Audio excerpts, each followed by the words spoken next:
माननीय नरेंद्र मोदी जी के नेतृत्व में आदरणीय कौशल किशोर को भारी बहुमत से विजयी बनाने का संकल्प ले चुकी है। सारी योजनाओं को वो गरीबों तक पहुंचा रहे हैं। भारत में कोई गरीब नहीं रहेगा, कोई आवास विहीन नहीं रहेगा, सभी को पक्का मकान मिलेगा। कि वो जो भी कार्य किए हैं वो ऐतिहासिक कार्यों में उनकी गिनती है और इतिहास कभी उसको भुला नहीं पाएगा। भारत देश में जितने निर्णय उनके हुए हैं वो इंटरनेशनल निर्णय। सभी लोगों को निःशुल्क राशन मिल रहा है। पाकिस्तान में राशन के लिए मारामारी हो रही है और यहाँ भारत की पूरी जनता को आगामी 5 सालों तक उन्होंने आदेश कर दिया है कि निःशुल्क राशन का वितरण किया जाएगा।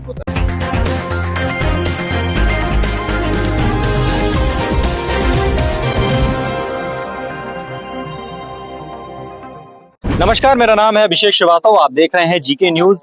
आज मोहनलालगंज में एक बहुत ही भारी रोड शो निकला है कौशल किशोर के समर्थन में, नरेंद्र मोदी के समर्थन में। और ये जो रोड शो निकला है ये नागेश्वर द्विवेदी जी के नेतृत्व में, ये साथ में अशोक तिवारी जो कि मीडिया प्रभारी हैं। सर, बहुत बहुत स्वागत है आपका जीके न्यूज पे। बहुत बहुत धन्यवाद जीके न्यूज का। सर, मोहनलालगंज में क्या रुझान नजर आ रहा है आपको कि कौशल किशोर जो 9 लाख पार का दावा ठोक रहे हैं, क्या मोहनलालगंज की जनता इस बार उनको 9 लाख पार कर रही है? मोहनलालगंज की जनता माननीय नरेंद्र मोदी जी के नेतृत्व में आदरणीय कौशल किशोर को भारी बहुमत से विजयी बनाने का संकल्प ले चुकी है। नरेंद्र मोदी जी का जो मिशन है विकसित भारत, समृद्ध भारत, सारी योजनाओं को वो गरीबों तक पहुंचा रहे हैं। भारत में कोई गरीब नहीं रहेगा, कोई आवास विहीन नहीं रहेगा, सभी को पक्का मकान मिलेगा। और मोदी जी ने सभाओं में भी ऐलान कर दिया है कि जिसका भी घर कच्चा हो उसका नंबर, उसका आधार नंबर वो हम तक पहुंचा दें जी, उसका मकान पक्का बनेगा। मोहनलालगंज में कौशल किशोर जी बहुत सरल व्यक्तित्व के धनी नेता हैं जी। गरीबों के बीच में हमेशा रहते हैं, गरीबों की सुनते हैं। किसी भी समस्या पर वो रात हो या दिन हो, बगैर किसी बात पर विचार विमर्श किए जनता के कल्याण की कार्य में वो लग जाते हैं। बिना रुके, बिना झुके और बिना थके 24 घंटे वो कार्य करते हैं। उनके नामांकन जब उनका होना था, नामांकन के दौरान आप भी उनके साथ में ही थे। हाँ। नामांकन के दौरान जो तमाम भारी जन समर्थन देखने को मिला था, जो लखनऊ की हजरतगंज की सड़कों पे, परिवर्तन चौक की सड़कों पे आपको देखने को मिला था, क्या रुझान लग रहा है कि लखनऊ और मोहनलालगंज दोनों की सीटें भाजपा मार रही है? हाँ, दोनों सीटें भाजपा मार रही है और कौशल किशोर जी को और माननीय राजनाथ सिंह जी को जी, लखनऊ संसदीय क्षेत्र से और मोहनलालगंज संसदीय क्षेत्र से माननीय कौशल किशोर जी को पूरी जनता आशीर्वाद देने के लिए आई थी और वो अपने स्वेच्छा से आई थी।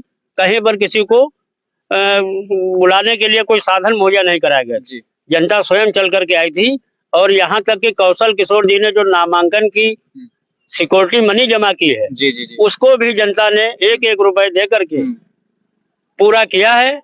और आगे भी कौशल किशोर जी के साथ मोहनलालगंज लोकसभा क्षेत्र का पूरा जन सैलाब एकत्र है। शायद इसलिए वो जनता के नेता कहे जाते हैं। हाँ। जनता पूरी उनके साथ खड़ी है। अच्छा, मेरा अंतिम सवाल आपसे ये है कि नरेंद्र मोदी तीसरी बार प्रधानमंत्री बन के भारत में एक इतिहास लिख सकते हैं क्या? और पिछले 10 साल में नरेंद्र मोदी ने जो काम किए हैं, तो वो क्या पिछली सरकारों में ऐसे 2-3 काम जो ऐतिहासिक रहे हैं, पिछली सरकारें उनमें नाकाम रही और क्या वो कभी नहीं कर पाई? माननीय नरेंद्र मोदी जी का जो दृढ़ संकल्प है, दृढ़ इच्छा रहती है कि वो जो भी कार्य किए हैं वो ऐतिहासिक कार्यों में उनकी गिनती है और इतिहास कभी उसको भुला नहीं पाएगा। भारत देश में जितने निर्णय उनके हुए हैं वो इंटरनेशनल निर्णय है। भारत के साथ साथ विदेशों में भी उनकी प्रशंसा की गई है और विदेशी लोग चाहते हैं कि नरेंद्र मोदी जी का नेतृत्व हमको भी अगर मिल जाए तो हम लोग बहुत सौभाग्यशाली हो जाएंगे। भारत देश वाली बात की, मैं गाँव-गाँव घूमता हूँ, सर्वे करता हूँ, तो ये जनता के बीच जरूर बात निकल के आती है, जो विश्व पटल पे भारत का नाम नरेंद्र मोदी ने ऊपर किया है वो किसी और प्रधानमंत्री ने नहीं कर पाए। नरेंद्र मोदी जी ने जो, क्योंकि वो बहुत संघर्षशील व्यक्ति हैं, जमीन से जुड़े हुए हैं, प्रचारक रहे हैं, काफी समय उन्होंने देश में घूम घूम करके सबकी समस्याओं को समझा है। समझने के बाद जब वो देश की जनता ने उनको वहां पर विराजमान किया है तो उन्होंने उनके लिए, उनके कल्याण के लिए सारी योजनाएं लागू की। सभी लोगों को निःशुल्क राशन मिल रहा है।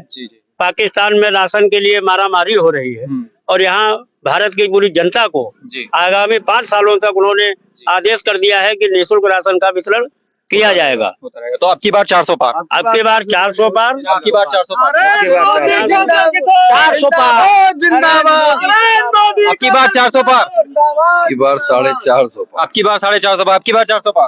अब की बार 400 पार, मोहनलालगंज 9 लाख पार। आप थे हमारे साथ अशोक तिवारी जी, जिनका कहना है कि नरेंद्र मोदी निश्चित रूप से 400 पार करेंगे, और साथ में सांसद प्रतिनिधि प्रवीण अवस्थी जी का कहना है कि 450 पार करेंगे, और मोहनलालगंज से कौशल किशोर 9 लाख पार करेंगे।